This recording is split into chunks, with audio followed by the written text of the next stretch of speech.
He killed over 30 men, but wasn't hiding in the shadows. He was hiding in plain sight. It's the saga of José Manuel Martínez, a quiet, unassuming man who lived a double life for decades. On the surface, Martínez was the kind of person you'd pass on the street without a second glance. A friendly neighbor, a devoted father, maybe even the guy who waved hello at the grocery store. But behind that ordinary facade lurked a killer with a body count rivaling a cartel death squad. This seemingly average man from California became one of America's deadliest hitmen and managed to operate in plain sight for over 30 years. Prepare for a journey into the mind of a killer. This is the hunt for José Manuel Martínez, the cartel hitman who almost got away with murder after murder. By all outward appearances, José Manuel Martínez led a normal, even humble life. Born in 1962 and raised partly in California's farm country, he was known as a hard-working family man. In small Central Valley towns like Early Mart and Rich Grove, José Martínez seemed like a regular guy. He fixed cars, worked farms, visited his mom, and took his grandkids to Disneyland. Locals knew him as polite and helpful. One detective even called him pleasant and cooperative. But behind that everyday life was a dark secret. Since his teens, Martínez had worked as a cartel hitman. He said his first kill came at 16. Over 30 years, while neighbors saw a devoted father, the cartels knew him as El Mano Negra, the Black Hand. He settled scores, collected debts, and made problems vanish. What's chilling is how normal he looked. He wasn't hiding. He went to school events, hosted BBQs, held steady jobs. Then when duty called, he'd quietly slip away to carry out a hit. He lived in plain sight. No one suspected a thing. That balance, family man by day, killer by night, worked for years, until both worlds collided. Martínez wasn't a chaotic killer. He was a precise cartel enforcer. Every hit followed the same cold logic. Find the target, get close, and pull the trigger, often execution style. Victims never saw it coming. Police would later call him one of the most skilled killers they'd encountered. Over 30 years, Martínez left bodies across at least a dozen states. In California alone, he was tied to 9 murders between 1980 and 2011. The killings were brutal. A farm worker shot while driving to work, his wife beside him. 2 ranch hands ambushed, one just 17. A father shot in bed on Valentine's Day while his kids slept nearby. Bodies dumped in orchards and canals. These weren't random acts, they were surgical, often in broad daylight, right in the victims' everyday lives. And yet Martínez seemed ordinary, friendly. He'd chat with targets like nothing was wrong. That likable, easygoing nature was part of his disguise. It made people feel safe, right before he struck. Even when police finally questioned him, they were struck by how polite and calm he was. That same composure showed in his kills, cold, controlled, and efficient. When asked why he did it, Martínez simply said it was a job. It's how he fed his family, one detective recalled him saying, adding that he felt no guilt. If he didn't do it, someone else would. For years, this pattern went unnoticed.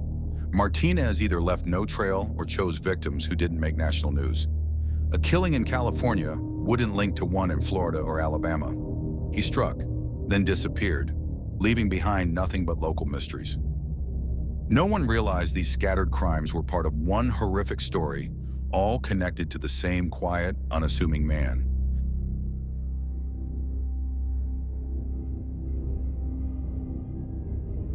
For over 30 years, José Martínez committed murders without leaving a trace. But even the most careful killer can slip.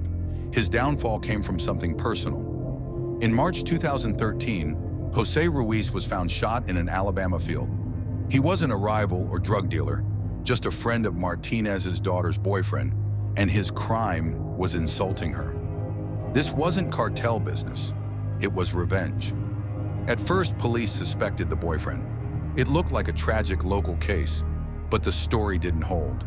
The boyfriend denied it, and whispers pointed to someone else, his girlfriend's father, a quiet visitor from California. Why would a man travel cross-country for a murder? Then it clicked. This wasn't just a family issue, and Martínez wasn't just anyone. Piece by piece, investigators closed in. Maybe it was phone records. Maybe a witness saw a California plate. Or maybe Martinez's daughter let something slip. By spring 2013, Alabama authorities had enough to name Jose Manuel Martinez as the suspect in Ruiz's murder. An arrest warrant was issued. The net was closing, but Martinez had no clue. He returned to Mexico, likely thinking he'd left no trace. What he didn't know was that this small-town murder had made him a marked man. In May 2013, 2 months later, Martinez tried re-entering the U.S. at the Arizona border. He expected a routine crossing. It had always worked. But this time agents were ready. A warrant flagged his name. He was arrested on the spot. The friendly neighbor, the family man, the phantom hitman, finally in custody. No one knew just how much he was about to confess. Martinez's 2013 arrest at the Arizona border seemed routine. Flashing lights, a pickup truck, and a man taken into custody. Authorities thought they had a suspect in a single Alabama murder. He was extradited for the killing of Jose Ruiz and booked into jail at age 52. Then came the interrogation. Martinez didn't just confess, he unloaded everything. Calm and matter of fact, he described murder after murder across decades and states. Detectives were stunned. He revealed details only the killer could know. Word spread fast.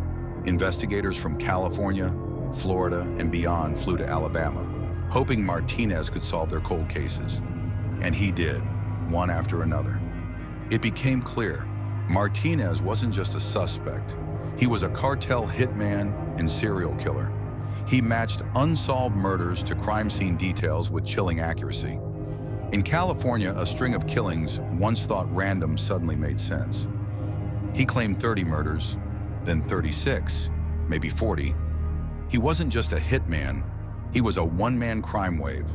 His arrest brought relief, but also left one big question. How did he get away with it for so long? Now the goal was simple: make sure he never walked free again.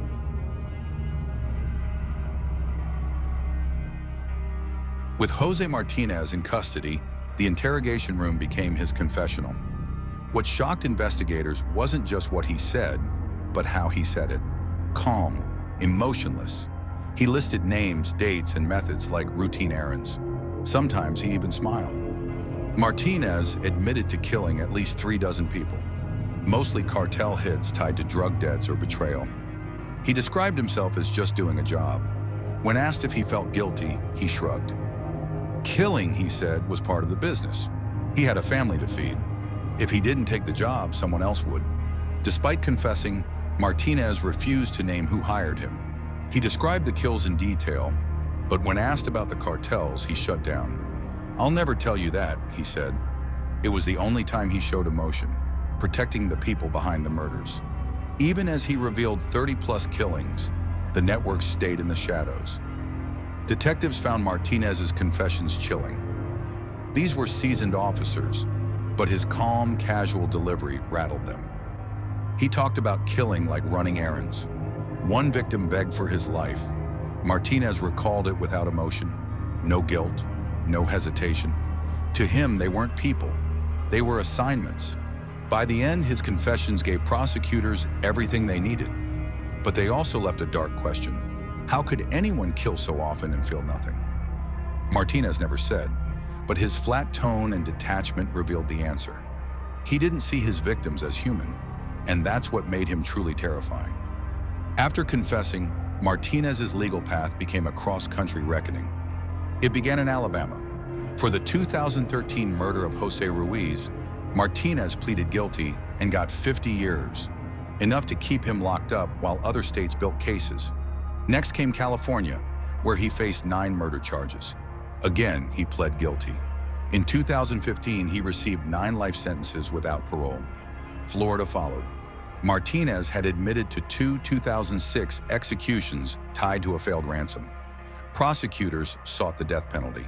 At his 2019 trial, families listened in horror. Martinez barely reacted. Then came a twist. Over a dozen family members testified on his behalf, describing a devoted dad and grandfather, pleading for mercy, not denial. The jury chose mercy. Martinez was spared the death penalty and given 2 more life sentences in Florida, ensuring he'd die behind bars. Maybe it was the family testimony. Maybe the scale of his crimes made a death sentence harder to decide. As one attorney put it, Martínez was both a killer and a family man. In Florida, the human side won. For victims' families, it was bittersweet. They finally had answers. But watching Martínez confess so calmly, then avoid execution, was agonizing. Some looked him in the eye and called him what he was, a monster. And they left him with one message. He'd spend the rest of his life remembering the faces of those he destroyed. Martínez's case rocked law enforcement. It revealed how poor cross-state coordination allowed a cartel hitman to kill for decades unnoticed. No single agency saw the full picture until Martínez confessed.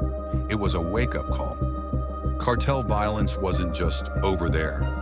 It was hitting rural America. A small-town cop might investigate one murder, unaware it was part of a nationwide pattern. After his arrest, agencies began sharing info better. Martínez's case became the blueprint for tracking killers who operate across state lines. Now in his 60s, Martínez sits locked away forever. But his legacy isn't peace. It's a chilling warning that still echoes. The case of José Manuel Martínez isn't just about one killer. It's a wake-up call. It shows how hidden dangers can live right next door. Martínez brought cartel violence deep into the U.S., carrying out hits in small towns and suburbs. He proved the cartel's reach isn't distant, it's local. He looked like a regular neighbor but lived a secret life as a professional killer.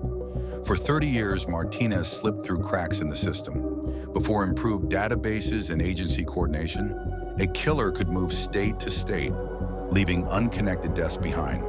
He preyed on vulnerable victims, immigrants, drug-connected individuals, knowing their disappearances wouldn't spark national headlines. He exploited the harsh truth: not all lives get equal attention. What's most disturbing is how normal he seemed: a helpful dad, a friendly neighbor. Behind it all, a man who killed without mercy. His story ends with a chilling question: how many more are out there, quiet, trusted, and deadly? Martínez was that killer in plain sight, a quiet neighbor, a devoted dad, and a cold-blooded hitman. His story isn't easy to forget, and it's the kind that makes you glance twice at the stranger next door. If this story shook you like it did us, hit like, share, and subscribe for more true crime cases you won't believe are real. From hidden horrors to the monsters who walk among us, we bring you the stories that stay with you long after the video ends. This was the chilling tale of José Martínez, El Mano Negra. We'll see you in the next one.